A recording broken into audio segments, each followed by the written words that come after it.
Assalamualaikum, my dear students. Hope you all are safe and fine in this pandemic by the grace of Allah Azza wa Jal. Now, my dear students, today we are going to start our lesson number 2 of subject Science, and our topic is Wind and Air. Okay, this is our lesson number 2. And the name of the chapter is Wind and Air.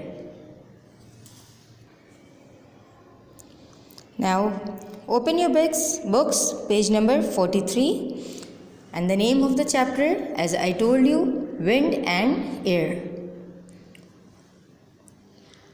Air is all around us, although we never see it. We also cannot smell और taste it means हवा. Air किसे कहते हैं? हवा. Air is all around us. Air जो है वो हमारे आसपास सब जगह प्रेजेंट है. ऑल्दो हालांकि वी नेवर सी इट, हम उसे देख नहीं सकते. We also can not smell और टेस्ट इट. ना हम उसे स्मेल कर सकते हैं, ना हम उसका टेस्ट ले सकते हैं. इट मीन्स के एयर जो है वो हमारे आसपास हर जगह है प्रेजेंट, बट ना हम उसको देख सकते हैं, ना हम उसे स्मेल कर सकते हैं, और ना हम उसका टेस्ट कर सकते हैं. Okay, what is air made of? The question is what is air made up of? किससे बनती है air? The earth is surrounded by a layer of air called the atmosphere. The atmosphere is full of gases. The most important of these gases is oxygen, without which no living things can survive. Other gases such as nitrogen and carbon dioxide, as well as water vapors, are also present in the air. The earth is surrounded by a layer of air. हमारा अर्थ जो है वो surrounded by एक उसके आसपास एक layer of air है. This is called atmosphere. जिसे हम क्या कहते हैं? The layer of air which is surrounded by the earth is called atmosphere. Okay, the atmosphere is full of gases. और ये जो एटमॉस्फेयर है ये फिल्ड अप है with lots of gases inside it. The most important gas इसमें कौन सी है? इसकी जो सबसे इंपॉर्टेंट गैस है, this is oxygen, without which no one living things can survive. जिसके बगैर, किसके बगैर? ऑक्सीजन के बगैर कोई भी लिविंग थिंग सर्वाइव नहीं कर सकता, यानी कि ज़िंदा नहीं रह सकता. Other gases such as nitrogen and carbon dioxide as well as, और अदर गैसेस भी हैं ऑक्सीजन के अलावा एटमॉस्फेयर में. दूसरी और भी गैसेस हैं जैसे कि nitrogen, carbon dioxide as well as water vapours are also present in the air. Okay, so the air is the mixture of oxygen, nitrogen, carbon dioxide and water vapors. All these things are present in our atmosphere. Now come to space. What is space? There is a lot of air near the surface of the earth. अर्थ के surface पे, सतह पे बहुत ही ज़्यादा क्या होती है? Air होती है. As we go higher and higher above the earth, जैसे ही हम अर्थ से ऊपर की तरफ, हायर की तरफ जाते जाएंगे, the air becomes thinner. तो एयर की जो एयर है वो बहुत ज़्यादा कम होती जाएगी, बहुत ज़्यादा उसकी मिकदार कम होती जाएगी. आफ्टर अबाउट 600 किलोमीटर्स, और फिर जब 600 किलोमीटर्स से ऊपर हम चले जाएंगे, there is no air at all. तो वहाँ पर बिल्कुल भी एयर नहीं होती. This part that is outside the atmosphere is called space. और वो जगह जहाँ पे बिल्कुल भी एयर नहीं होती, अबव द अर्थ, बहुत ज़्यादा जो ऊपर जाके है, तो दिस पार्ट एटमॉस्फेयर का जो पार्ट है इसे हम कहते हैं स्पेस. क्या कहते हैं हम इसे? Space. Okay, now come to page number 44 and the question is what causes wind?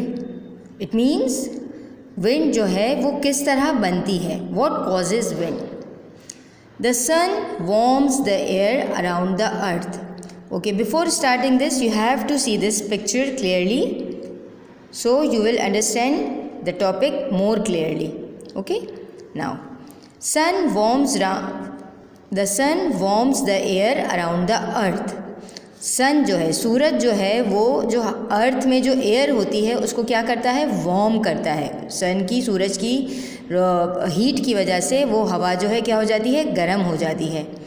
The warm air rises because it is higher than the cold air. फिर ये जब हवा गर्म होती है तो ये क्या होती है, ये राइज करती है, यानी कि वो ऊपर की तरफ बढ़ती है, because the warm air is heavier than the cold air. Okay, when warm air rises, जब ये हवा राइज करती है, ऊपर की तरफ उठती है, its place is taken by the cold air. तो इसका जो स्पेस यहाँ खाली होता है, एम्प्टी स्पेस है, वो कौन ले लेता है, ये जो कोल्ड एयर है, ठंडी हवा है, वो आके यहाँ सेटल डाउन हो जाती है और it replaces the air of warm air. This happens all over the earth. और ये जो है साइकिल, ये जो प्रोसेस है, ये पूरे अर्थ में होता ही रहता है। व्हेन दिस हैपन्स, और जब ये होता है, विंड्स बिगिन्स टू ब्लो। तो क्या होता है ये प्रोसेस होने से कि वार्म एयर वार्म हो रही है, सूरज की रोशनी की वजह से अप हो रही है, उसकी जगह कोल्ड एयर ले रही है। तो इसकी वजह से क्या होता है, विंड्स बिगिन टू ब्लो, तो उसकी वजह से विंड्स चलने लगती हैं। When the wind is light and gentle, और यही विंड जब लाइट होती है, हल्की हल्की होती है, बहुत जेंटली हवा चल रही होती है, तो इट इज़ कॉल्ड ब्रीज। हम इसे क्या कहते हैं, ब्रीज। जब ये विंड बहुत लाइटली, बहुत जेंटली मूव कर रही होती है तो हम उसे कहते हैं bridge. When the wind blows very strongly, लेकिन जब विंड बहुत स्ट्रॉन्गली ब्लो कर रही होती हैं, इट इज़ कॉल्ड अ गेल। तो उसे हम क्या कहते हैं, गेल। जब लाइटली और जेंटली मूव कर रही होती है तो उसे हम कहते हैं ब्रीज, और जब स्ट्रॉन्गली मूव कर रही होती हैं तो हम उसे कहते हैं गेल।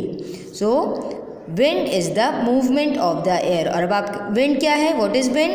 दो simple definition of wind is the movement of air. जब हवा चलती है तो उसे हम क्या कहते हैं, wind. This is the picture clearly shows how the wind causes. यहाँ एटमॉस्फेयर में वार्म एयर है, जब सूरज की रोशनी से, हीट से ये ये एयर जब वार्म होगी तो it rises because it is heavier than the cold air. जब ये राइज होगी तो जो एम्प्टी स्पेस है is filled by cold air, और इसी तरह ये प्रोसेस चलता रहेगा और विंड ब्लो करती रहेगी। Okay, now compressed air. What is compressed air? To compress means to squeeze together. Air can be squeezed into small spaces. When we blow up a balloon, we are forcing air into it. We are compressing a lot of air into a small space. Have you ever wondered why a balloon burst? This happens because too much air was squeezed into a very small area. Okay, look, this is the picture. As the boy blows into the balloon, जैसे ही बच्चा जो है, एक boy है, वो blow कर रहा है बलून को, the air is squeeze inside. तो एयर जो है उसके अंदर क्या हो रही है, स्क्वीज हो रही है, उसके अंदर जमा हो रही है। एंड द बलून्स एक्सपेंड, और क्या हो रहा है, वो बलून एक्सपेंड होता जा रहा है, फूलता हुआ जा रहा है। बट अगर ओवर ब्लोइंग होगी, बहुत ज़्यादा एयर ब्लो कर दी जाएगी, तो सो इट विल बर्स्ट। तो ये क्या हो जाएगा, ये बर्स्ट हो जाएगा। Now to compress means, compress का मीन क्या है, टू स्क्वीज टुगेदर, यानी कि कोई चीज़ कहीं पे अगर इकट्ठा होती है, जमा होती है, तो इसे कहते हैं compress. Air can be squeeze into small spaces.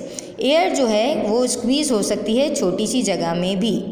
When we blow up a balloon, जब हम एक गुब्बारा फुलाते हैं, बलून फुलाते हैं, we are forcing air into it. तो हम क्या करते हैं, उसके अंदर हवा को फोर्स कर रहे होते हैं। We are compressing a lot of air into a small space. हम एक छोटी सी इस बलून में या छोटी सी जगह में बहुत सारा जो है वो एयर को कंप्रेस कर रहे होते हैं। Have you ever wondered why a balloon burst? क्या आपने ये सोचा है कि बलून बर्स्ट यानी कि फट जाता है? अक्सर आपने देखा होगा जब आप फुला रहे होते हैं और अक्सर से फट जाता है बलून, तो ऐसा क्यों होता है? This happens because too much air was squeeze into a very small area. ये क्यों होता है? ये इसलिए होता है क्योंकि आपने उसकी जगह से ज़्यादा, उसके स्पेस से ज़्यादा जब आपने उसमें एयर ब्लो कर दी होगी, भर दी होगी, तो वो क्या होगा, अगर तो वो फट जाएगा। कोई भी चीज़ है अगर उसमें उसकी रिक्वायर्ड क्वांटिटी से ज़्यादा अगर उसमें किसी भी चीज़ हो, चाहे वो टायर हो, चाहे वो बॉल हो, या चाहे वो बैलून हो, अगर उसमें उसकी रिक्वायरमेंट से ज़्यादा एयर ब्लो कर दी जाएगी, भर दी जाएगी, सो इट विल बर्स्ट। तो ये क्यों फटता है? This happens because too much air, बहुत ज़्यादा air was squeeze into a very small area, बहुत ज़्यादा एयर अगर भर दी जाए किसी छोटे एरिया में, so it will burst. Now come to page number 45। Compressed air is useful.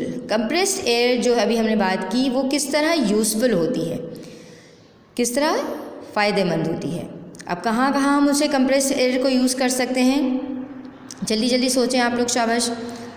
Can you think of ways in which we use compressed air? Can you think? I'll repeat the question. Can you think of ways in which we use compressed air? क्या आप ये सोच सकते हैं या आपको पता है कि compressed air को हम किन किन चीज़ों में यूज़ करते हैं? The pictures below will give you some ideas. अब ये जो क्वेश्चन है इसका आंसर आपको किस में मिलेगा? By seeing these pictures के किस तरह compressed एयर जो है वो हम किस किस ऑब्जेक्ट्स में यूज़ कर सकते हैं।